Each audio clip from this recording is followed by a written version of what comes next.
Assalamualaikum warahmatullahi wabarakatuh. Halo sahabat YouTube semua, bertemu dengan kami di Kisah Channel. Sejarah singkat Nabi Ishak alaihi salam. Nama Ishak berasal dari bahasa Ibrani, yik, dengan arti tersenyum atau tertawa. Kata Ishak sendiri terinspirasi dari ibunda Nabi Ishak alaihi salam. Karena Sarah yang merupakan ibunda Ishak pada saat itu tersenyum dengan lebar, karena tidak percaya kabar gembira akan hadirnya Ishak sebagai buah hatinya yang disampaikan oleh malaikat Jibril. Nabi Ishak alaihi salam dilahirkan di kota Kanan pada tahun 1761 sebelum Masehi.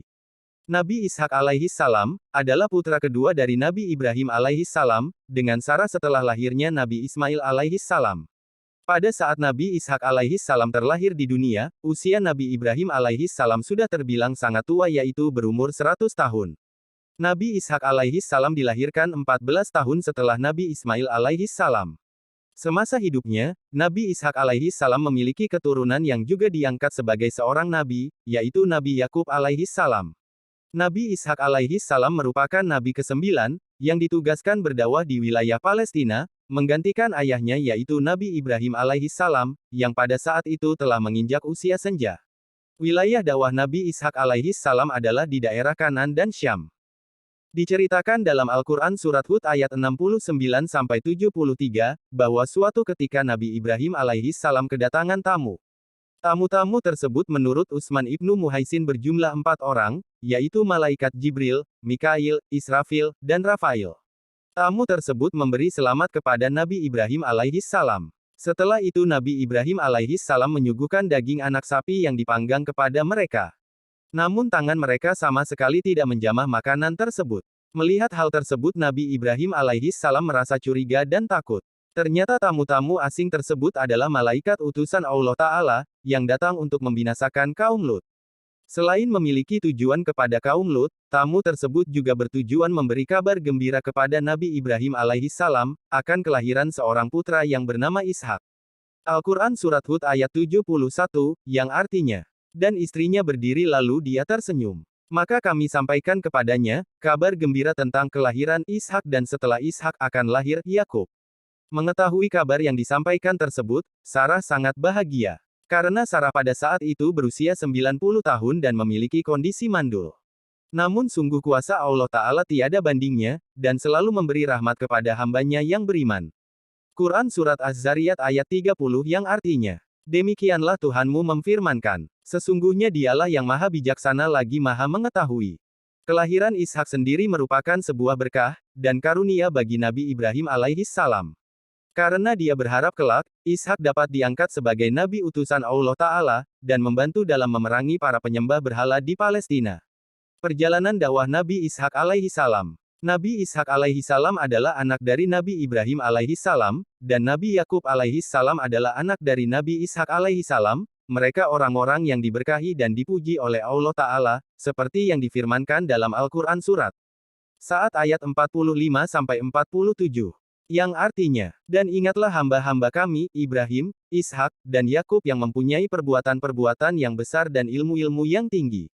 Sesungguhnya kami telah mensucikan mereka, dengan menganugerahkan kepada mereka akhlak yang tinggi, yaitu selalu mengingatkan manusia pada negeri akhirat. Sesungguhnya mereka pada sisi kami benar-benar termasuk orang-orang pilihan yang paling baik. Selain Allah Ta'ala yang memberikan pujian secara langsung kepada Ibrahim, Ishak, dan Yakub melalui ayat Al-Quran, Nabi Muhammad Shallallahu Alaihi Wasallam pun memuji mereka melalui sabdanya. Hadis riwayat Al-Bukhari dan Muslim, yaitu, yang mulia putra yang mulia dan putra yang mulia adalah Yusuf putra Yakub, putra Ishak, putra Ibrahim. Nabi Ishak alaihi salam ditugaskan, untuk meneruskan dakwah ayahnya di tanah Palestina. Beliau menyeru kepada kaum di sana, untuk menyembah dan mengesahkan Allah Ta'ala, mendirikan sholat, menunaikan zakat, serta mengerjakan kebajikan-kebajikan lainnya, sesuai dengan apa yang diperintahkan oleh Allah Ta'ala. Pernikahan Nabi Ishak alaihi salam, ketika sang ibunda telah tiada, dan ayahnya yaitu Nabi Ibrahim alaihi salam, sudah sangat tua, Nabi Ishak alaihi salam tak kunjung menikah, hingga akhirnya Nabi Ibrahim alaihi salam, meminta kepada salah satu pelayannya untuk pergi ke Irak, guna mencarikan calon istri dari keluarga Ibrahim, untuk anaknya. Pelayan itu lalu meminangkan seorang putri dari Betuel bin Nahor, yaitu Ribka, untuk Nabi Ishak alaihi salam, diketahui bahwa Nahor adalah saudara kandung Nabi Ibrahim alaihi salam, sehingga secara silsilah, Ribka adalah anak perempuan dari saudara sepupunya. Akhirnya pada saat Nabi Ishak alaihi salam berusia 40 tahun, menikahlah ia dengan Ribka, yang selanjutnya ikut dengannya untuk menetap di Palestina. Setelah menikahi seorang gadis Irak yang bernama Ribka, Nabi Ishak alaihi salam mengetahui bahwa Ribka memiliki kondisi mandul seperti ibunya. Namun Nabi Ishak alaihi salam dan Ribka tak pernah menyerah, untuk berusaha dan memohon kepada Allah Ta'ala, agar diberikan keturunan guna melanjutkan dakwanya. Nabi Ishak alaihi salam selalu berdoa dengan lembut, dan penuh keyakinan kepada Allah Ta'ala, agar Ribka dapat mengandung. Dengan kebesaran dan kekuasaan Allah Ta'ala, maka, Ribka dapat hamil, dan Nabi Ishak alaihi salam memperoleh keturunan saat beliau menginjak usia 60 tahun.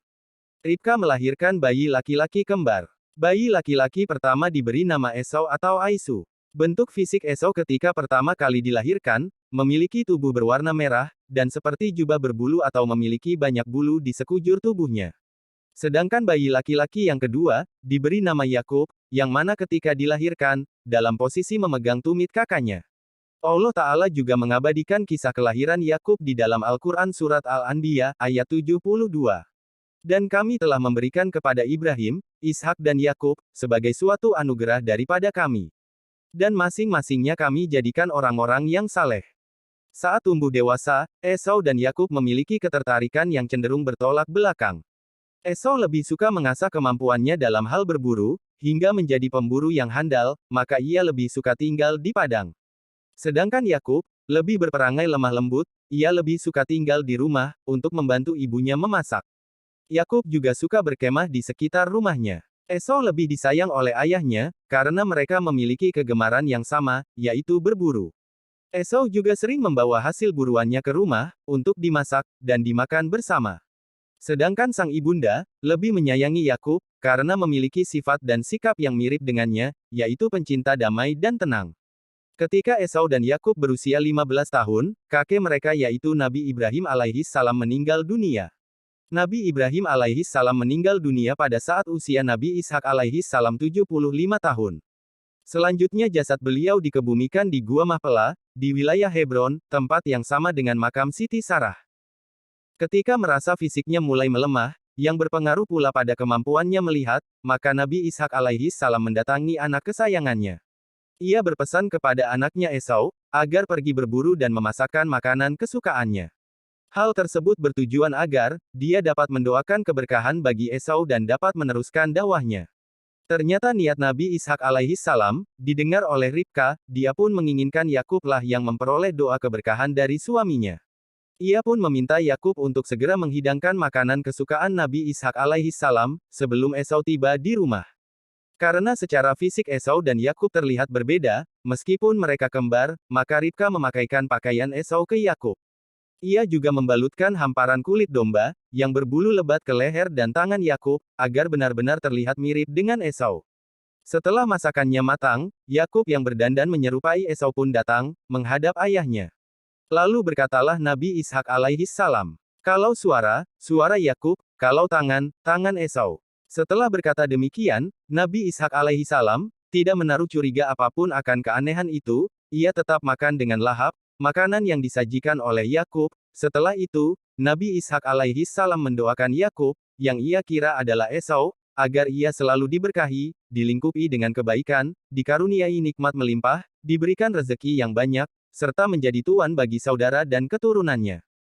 Tidak lama setelah Nabi Ishak alaihi salam selesai berdoa, Esau pun pulang kembali ke rumah, dia pun kebingungan, hingga akhirnya diketahui oleh Nabi Ishak alaihi salam dan Esau, bahwasanya Yakub telah berpura-pura menjadi Esau. Esau pun sangat marah, dan meminta ayahnya agar membatalkan doa untuk Yakub, namun doa tersebut tidak dapat ditarik kembali. Akhirnya dalam keadaan penuh emosi, Esau bersumpah untuk membunuh Yakub, apabila kelak sang ayah telah meninggal. Mendengar sumpah itu, Ribka pun takut dan panik. Ia bergegas menyuruh Yakub untuk segera pergi ke daerah Laban.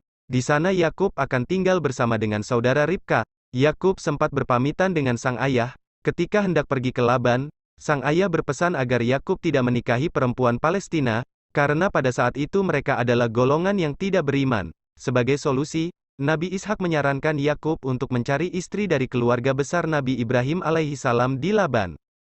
Nabi Ishak alaihissalam meninggal dunia pada usia 180 tahun, dan dimakamkan di Gua Mahpela, bersama keluarga besarnya, yaitu Nabi Ibrahim alaihissalam, Sarah, dan Ribka, yang telah pergi terlebih dahulu. Selepas kepergian sang ayah, Yakub kembali lagi ke Palestina, setelah belasan tahun tinggal di Laban atau Mesopotamia. Ia mengajak serta keluarganya yang terdiri dari 2 orang istri, 2 selir, 12 anak lelaki, dan 1 orang anak perempuan. Pada saat itu, Yakub dan Esau telah berdamai kembali dan saling memaafkan. Mukjizat yang dimiliki oleh Nabi Ishak alaihissalam. 1. Atas seizin Allah Ta'ala, Nabi Ishak alaihissalam yang pada saat itu telah berusia sangat tua, yakni 100 tahun, dapat memiliki keturunan dengan istrinya Ribka yang memiliki kondisi mandul. 2. Keturunan dari Nabi Ishak alaihissalam adalah pencetus dari munculnya kaum Bani Israel. Kaum Bani Israel terlahir dari keturunan Nabi Yakub alaihissalam. Nabi Yakub alaihissalam memiliki nama lain, yakni Israel dan ia merupakan keturunan dari Nabi Ishak alaihissalam. Sehingga dari garis keturunan tersebut lahirlah kaum Bani Israel, di mana total telah ada 12 nabi yang diutus oleh Allah Ta'ala, salah satu dari 12 nabi tersebut adalah Nabi Isa alaihissalam. Dalam kitab suci Al-Quran, nama Nabi Ishak alaihissalam disebutkan cukup banyak yakni 17 kali. Di antaranya pada surat Al-Quran Surat Al-Baqarah, ayat 133, 136, dan 140. Al-Quran Surat Al-Imran ayat 84. Al-Quran Surat An-Nisa, ayat 163. Al-Quran Surat Al-An'am ayat 84. Al-Quran Surat Hud ayat 71, disebutkan sebanyak 2 kali. Al-Quran Surat Yusuf ayat 6 dan 38. Al-Quran Surat Ibrahim ayat 39. Al-Quran Surat Maryam ayat 49. Al-Quran Surat Al-Anbiya, ayat 72. Al-Quran Surat Al-Ankabut ayat 27. Al-Quran Surat Ash-Shafat ayat 112 dan 113. Al-Quran Surat Sa'ad ayat 45. Semoga kisah Nabi Ishak alaihissalam semakin menambah keimanan kita ya sobat. Semoga bermanfaat, sampai bertemu kembali di video selanjutnya. Jangan lupa dukung selalu Kisah Channel dengan like, comment, share, dan subscribe agar kami selalu semangat membuat video terbaru untuk sahabat semua.